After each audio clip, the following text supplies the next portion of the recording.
Hi. What? What is it? I wasn't talking to you, but hi. Anyway, after that short conversation with my cat, welcome back to Reading with Money. Today is Sunday, the 14th of November, and I'm starting my second part. I thought I was gonna do weekly vlogs for November, like weekly reading vlogs, but that didn't really work out because I was reading Jonathan Strange and Mr. Norrell, which was a very long book, and it took me 2 weeks, and I decided to not split it up and just do a whole reading vlog for that book. However, I wanted to start a new vlog and see what comes out of it for the last part of November. So I'm in a bit of a conundrum because I don't know what to read next. I wouldn't know if I would call myself a mood reader. I don't know if I read according to my moods or according to what book I'm most excited for at any given moment. So yeah, I don't know exactly what I want to read. I have a whole list of physical books that I own and I have owned for years and I haven't gotten around to, so I could choose from those. I also have a lot of new releases, or at least newer to me releases that I own digitally. So since I don't know what to read and I can't make up my mind, I'm gonna let chance choose for me. So I have set up, you know, one of those wheel thingies on the internet that you can use to make choices for you. So I'm gonna show you now. I'm gonna show you what I did, and then we'll what do you call it? We'll spin the wheel. Oh my god, that was bad. We're gonna spin the wheel and see what I'm gonna read next. Okay, so here's my journal, and this is my physical to be read list, like all the physical books I own. This part is just fiction and non-fiction. There's a mixture of things, and on this side I have some classics. So yeah, I have chosen some of them which I think I might want to read, and I have also chosen from the digital ones, and I have put them on this list. So let us update this, and now let's spin it and see what we get. Shape of Darkness. Alright, that's great actually, because I don't remember what it is about. So let's go see what it is about. As the age of the photograph dawns in Victorian Bath, silhouette artist Agnes is struggling to keep her business afloat, still recovering from a serious illness herself, making enough money to support her elderly mother and her orphan nephew Cedric. That was a mouthful. Has never been easy, but then one of her clients is murdered shortly after sitting for Agnes, and then another and another. Why is the killer seemingly targeting her business? Desperately seeking an answer, Agnes approaches Pearl, a child spirit medium, lodging in Bath with her older half-sister and her ailing father, hoping that if Pearl can make contact with those who died, they might reveal who killed them. But Agnes and Pearl quickly discover that instead they may have opened the door to something that they can never put back. I remember now why I wanted to read this. This is awesome. It's not really the season for reading this in Uruguay. I see many vlogs of like people reading dark gothic books in October and November, but it's winter in the northern hemisphere where they are reading this. It's almost summer here, but I don't care. Definitely starting this tomorrow because I definitely need to get an early night tonight because I did go to bed at 2 a.m. last night. I'll keep you updated.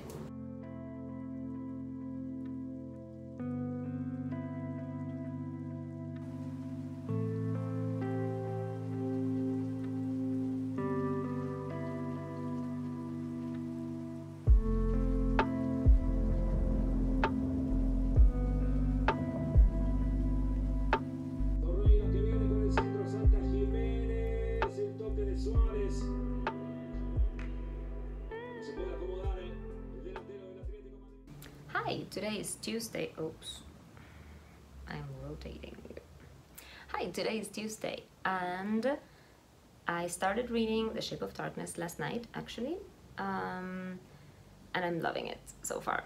I'm on chapter 12, so that's around a third of the book in, and I'm very much intrigued because there's still many things, like the murder mystery plot thing is just starting to get underway, but the characters themselves are very intriguing as well, especially because there's many details about their lives and what happened previous to the story that we still don't know. Like, the narrator is slowly throwing in the details as the story progresses, and yeah, I always find that fascinating because you need to keep reading to find out what happened to the characters and what makes them who they are, basically. So we follow Agnes, who is a spinster by Victorian standards, which could mean that she's from, you know, her late 20s into her early 40s, I guess. It doesn't really say in the book so far how old Agnes is. She's very frail though, because she's had pneumonia and some sort of accident, which is always capitalized, and we still don't know what it is. So yeah, that's Agnes, who is struggling with her silhouette cutting business. Her clients keep dying, so she has to deal with that as well. And then we follow Pearl, who is a child. I think they say that she's like 11, and she has this ability to communicate, or to be a vessel, actually, to be a vessel for spirits, ghosts. Both of these characters have very interesting family dynamics, which I have also found quite interesting. It's also really, I don't know what the word is. My cat is I wish I could show you, but I would have to turn the whole camera around, and she's like pressed against the window because I think she sees a bug outside. Anyway, what was I saying? Right. So it's also interesting to see how women had to fend for themselves in Victorian England if they didn't have a man to support them. It's quite sad to read, actually. Another thing that is interesting is that this is set in Bath, and I haven't read many books set in Bath. I am gonna go to bed. Will you stop with my sofa? Seriously, don't. They are determined to really shred my sofa to pieces. So yeah, I'm gonna go to bed because it's 11:30 at night and I'm exhausted. The storm kept me up last night, and it's been a hard week already. It's only Tuesday, so off to bed I go. I'll catch up with you later.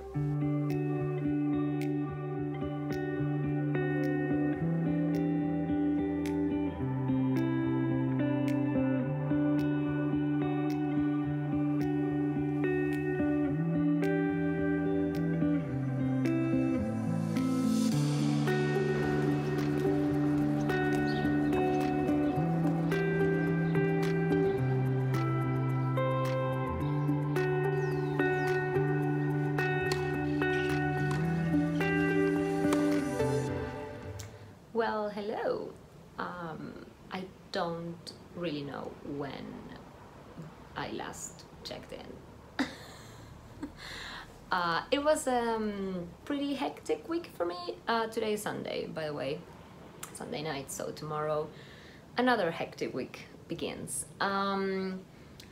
What have I been up to? I finished The Shape of Darkness. I think it took me like a couple of days. I think that by Tuesday I had already finished it. It was amazing. I loved it. I'll try to sum up my thoughts without spoiling too much, because I feel like whatever I say about it, it's gonna make you start suspecting things before you're supposed to.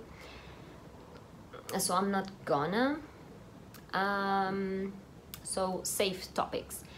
I really liked the themes that were explored in the book. there was a lot about female agency in the 19th century and how much women were able to do for themselves, right? To support themselves. So you have like different examples of that in the book. I'm not gonna say any more than that, but I really thought that that was really interesting. I of course really loved the whole atmosphere that the author was able to capture and to make you feel how dark and oppressive everything felt at points, and also like that feeling of like wanting to know what on earth is going on. There are many twists and turns in this book, none of which I saw coming, which says a lot because I mean I consider myself like a smart reader. Like I could always tell that there was something else going on, but I would have never guessed what it was. Like I had a bad feeling, you know, when you get like a bad feeling but you don't know what it is, and the ending is I can't say any more than that because I would spoil things. But yeah, go read it and check it out for yourself because I thought it was amazing. It actually came like I heard about this book from my best friend because she saw that Natasha Pulley had recommended it, and of course she did. She's my favorite author, and oh my god, I am very excited to read The Haunting Season, which is like it's a book of short stories by many authors that I really like, and I can't wait to get my hands on it. Natasha Pulley has a story in it, as does Laura Purcell, Bridget Collins. And after that, after I finished that book, I was still kind of in the mood for something dark, I guess. So I picked up The Last House on Needless Street, which is a completely different vibe from what I was reading before, but it's still really dark and mysterious and weird. That's all I'm going to say. It's just one of those weird books, and I'm not sure if I would say that I am loving it, because the subject matter is super dark, and it's very disturbing at points. Like it's a horror book. It's just a very weird horror book. All I'm going to say is that there are different points of view that we follow. There's one which was very surprising, and I'm not gonna say, I feel like I'm not giving you much here, but I really don't think that you should know before you start reading what is one of the points of view, because it really is super surprising and unique, I would say.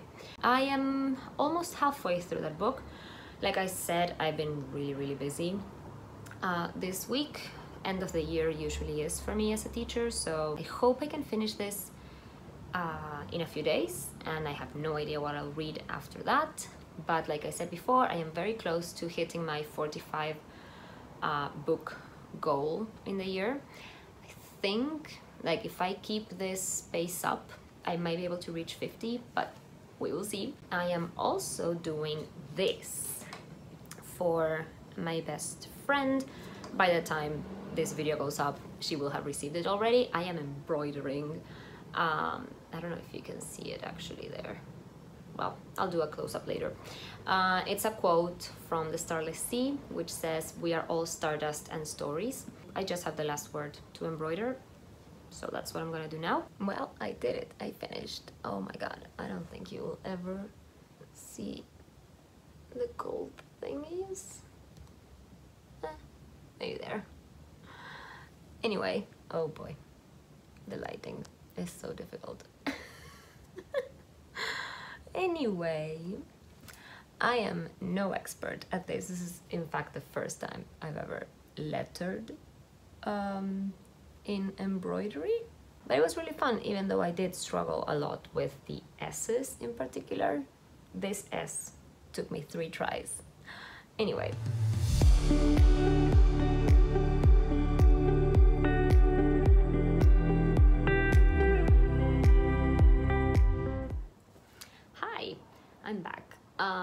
It's Wednesday, 10 o'clock. I'm absolutely exhausted. I got home really late and there was no way I was cooking. So, the hell? What is she eating? What did you eat? I think my cat just ate something she wasn't supposed to. What was I saying? Right, so I got home and there was no way I was cooking, and although I would have just wanted to go to bed directly, I was also quite hungry. So I'm waiting for the food to arrive because I ended up ordering something, obviously. So while I wait, I'm going to tell you about the last house on Needless Street. Or rather, I am not going to tell you anything because I finished it today on my way to work and I haven't stopped thinking about it. I was not expecting to shed a tear over a horror book, but I did. If you don't read the afterwords of books, you should definitely do so for this one because, oh my god.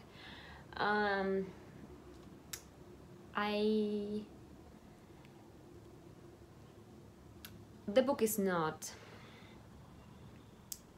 not what it seems. That's all I'm going to say, because I have no words. I would spoil everything if I did. It's just a very surprising, unique, with such a weird mood and atmosphere, and I think I said before that I wasn't enjoying it because it's such a dark matter that they are dealing with in the book. Like it's not something that I'm like, oh my god, I love this book, but once you get to the end, you're like, oh my god, I love this book.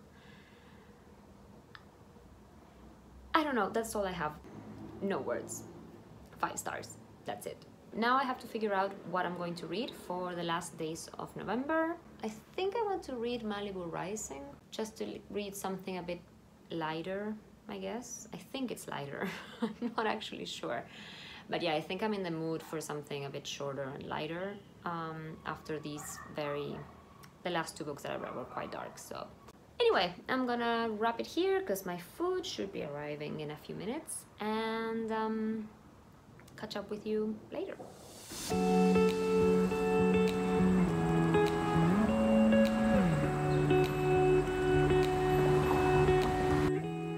Hi, it's Friday, and I thought I'd film a quick update while I still have some natural light for once. It's Friday. My week is almost over because I do have to go to school tomorrow for my students' final exam practice. Anyway, I did start Malibu Rising yesterday? Yeah, I think it was yesterday that I started Malibu Rising, and so far I'm loving it. I'm only like a couple of chapters in, but I am finding that I really enjoy Taylor Jenkins' read style. I can't wait to see where the story goes. That's pretty much it, really. Hopefully I'll get to read some more tonight. Anyway, catch up with you later.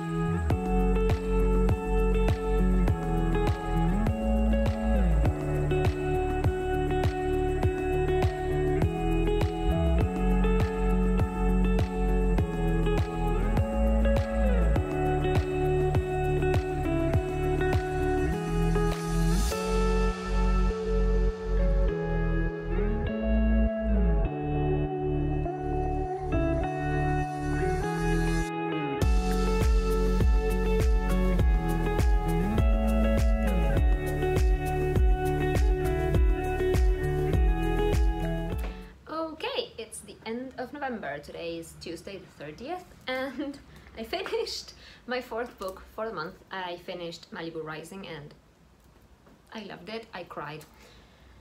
That's nothing new. I cry in most books. I cried with The Last House in Needless Street, so yeah. So before I get into the book, I'm gonna tell you a little bit about what I've been doing. Look at her. Just why? Anyway, what have I been doing? I have been watching a lot of great stuff. We watched with my family the first part of the Get Back documentary about the Beatles, hence Revolver back there. I'm not pointing in the right direction, am I? I don't even know. I really loved it. I've been obsessed with the Beatles since I was 10 years old. I know all their songs by heart. And yeah, I just love them. And this is amazing. They were just geniuses. Really looking forward to watching the next 2 parts. And what else? Oh, and then I watched with my best friend. We watched Tick Tick Boom, the musical about Jonathan Larson. Well, he wrote it, but it's about his life. Anyway, obsessed. I've been obsessed with Rent, his other musical, since like forever. Anywho, Malibu Rising. I really enjoy Taylor Jenkins Reid's writing. I can't talk. I really enjoy her writing. It makes you feel like you're there, or that you know the characters really well. In this book in particular, I found that all their personal histories as were being developed really made you like understand who these characters were. At least that's what I felt. And yeah, you feel for all of them, truly, which is something amazing, I think. Even the side characters that start appearing at the party, like random actors or whoever, you still kind of, she still gives you enough information for you to at least be interested in what's going to happen to them. As the book starts saying that this house during this party catches on fire, I haven't really said what all of these books are about, the ones I've been reading. Have I? Don't really remember. Well, let's back it up then. Malibu Rising is about these 4 siblings who all have a very famous but absent father.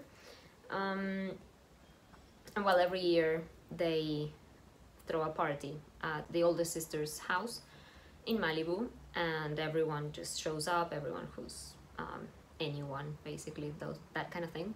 It's set in the 80s. So the book starts, or like even the synopsis says that during this particular party there's a fire, and so you're constantly wondering who is gonna set the house on fire. I don't know, it's just really great. And I cried because there's a lot of exploration on, well, family, obviously, and parenthood, and, well, the love between siblings. And I always love reading books about siblings because I love the relationship that I have with my siblings. I'm the oldest, but I don't really act like the oldest, I think. So yeah, my sister and I are really close, and my brother and I enjoy the same things, and we have a great relationship as well.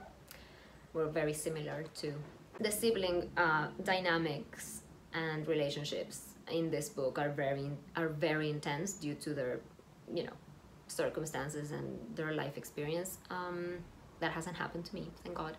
So yeah, I really liked it. I gave it 5 stars. I thought it was a fun and engaging read. Like, you really want to know how all these stories are gonna end. I can't believe I actually finished the book on the 30th of November. It's like perfect, so I can wrap up the vlog in a very neat way. November vlogs are done. I don't know what type of videos I should make for December.